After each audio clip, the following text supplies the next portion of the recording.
Coming up on UT 10 News, we'll look into new arts and learning communities on campus. And we'll also follow the continuing controversy of the student government president.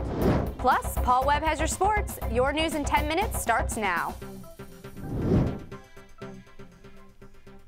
Thanks for joining us. I'm Ashley Roth. And I'm Michael Simpson. The president of student government is still in office despite several efforts to remove her. Karina Cornelis has more.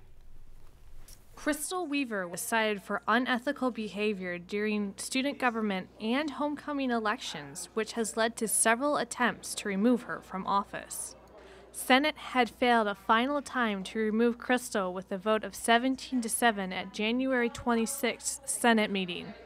No longer under fire from Senate, Crystal Weaver plans to get back to work. I've always had my heart in the right place, and that's just to help our students as much as I can, individuals or as a larger population. So I'm just going to keep doing what I've always been doing. Despite Senate decision not to impeach Crystal, some students are still upset.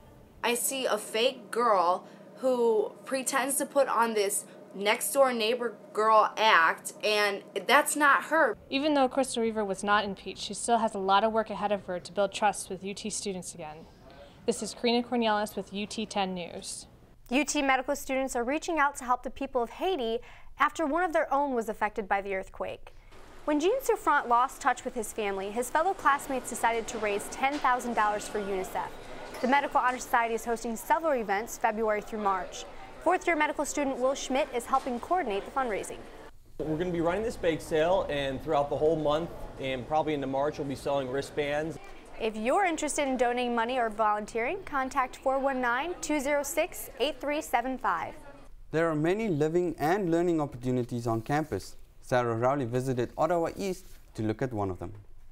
Arts Living Learning Community, or ALLC, gives freshman students with a passion for art an outlet to express their personality. First-year students who are going to be living on campus and either majoring in or have a strong interest in the arts. Located on the 5th floor of Ottawa East, the students get to meet new friends, get involved on campus, and even paint on the walls. You know, common interests and stuff like that. So. And that's always a great thing to live and be around your peers and people with like minds, because you guys are all aiming for the same goal. Students on the floor are enrolled in a 1-credit-hour course. During this class, students go to different plays, movie screenings, art shows, and some nights just enjoy each other's company.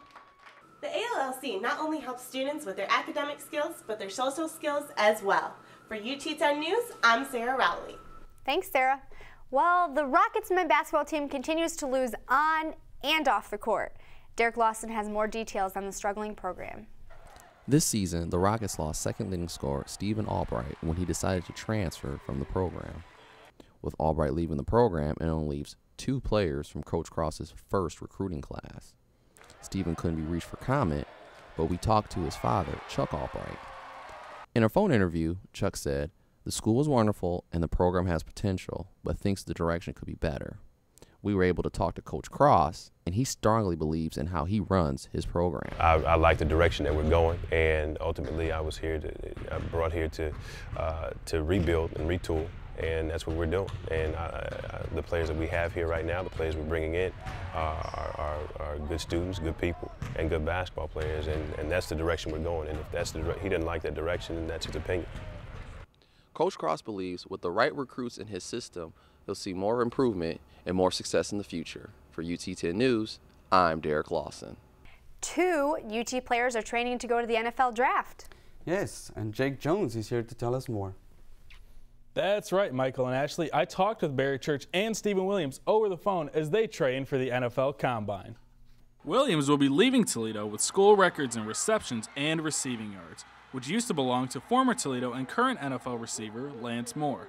Be able to continue my football career, to get a chance to play in probably the best level against the greatest players. Church is the first Rocket to be named All-MAC 4 years in a row, and is hoping his performance in the Combine will improve his draft status. The sky's the limit, so hopefully I'm looking for a good performance out there and just come away with knowing that I tried my best. We'll see what happens after that. Coach Beckman likes his 2 seniors' chances of getting drafted into the NFL. They're fine football players, but they're also fine people. So, of course, that's going to help you when you get to see those guys. A And the last time 2 Rockets were drafted at the same time was in the 08 season. Let's hope it happens again this year. Paul, what else is going on in sports? Well, I've got a quick recap of the Lady Rockets basketball game against Ohio, plus a look at some of Coach Beckman's newest additions to the football team. But first, Rocket men's highlights from Saturday night. The woes continue on the court for Coach Cross in men's basketball. The Rockets hosted the Buffalo Bulls Saturday night at Savage Arena, but they gave the Bulls a run for their money.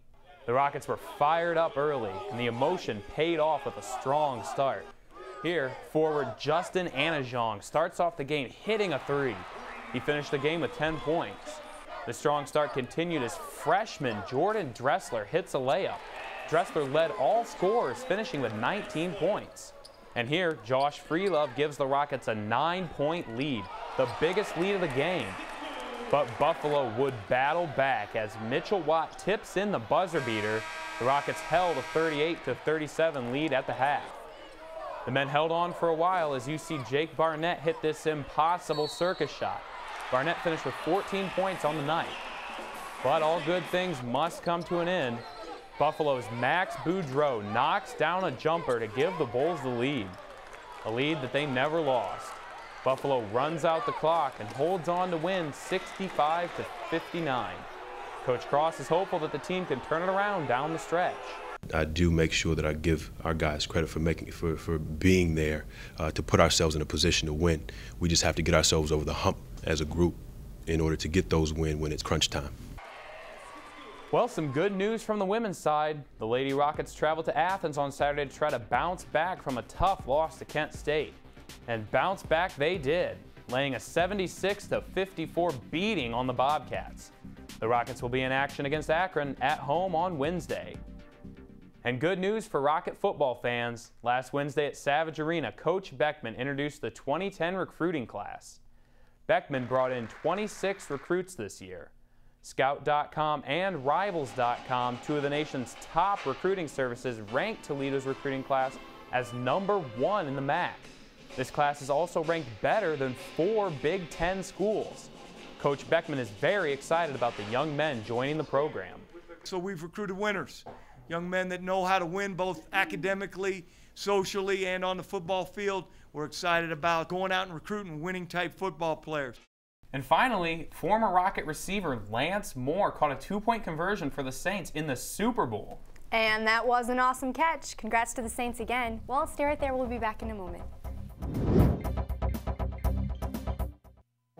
At the University of Toledo, you'll love the small classes and personal attention. Great job on the paper. Thanks. Choose from more than 140 degrees, from the sciences to the arts.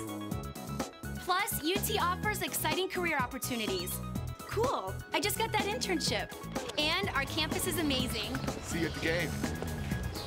You know, UT fans are pretty awesome too. See you at the game and see you at the University of Toledo. 1 million volunteers are getting a free ticket to a Disney park. The ticket, worth $79, can be printed off Disney's website after volunteering. To our company, it is an opportunity to celebrate all the good things that people are doing on a volunteer basis in their hometowns and in their community. 402 organizations near Toledo that are involved in the program. The Give a Day, Get a Disney Day will end on December 15th. For more information, visit disneyparks.com. That's it for UT10 News. If you have any stories or information you'd like to share, please email us at ut10news@gmail.com. And remember, you can also follow us on YouTube and Facebook, where you can get caught up on all of your campus news. For Michael Simpson, Paul Webb, and all of our crew, I'm Ashley Roth. Have a great week, and stay tuned for more news from the UT campus.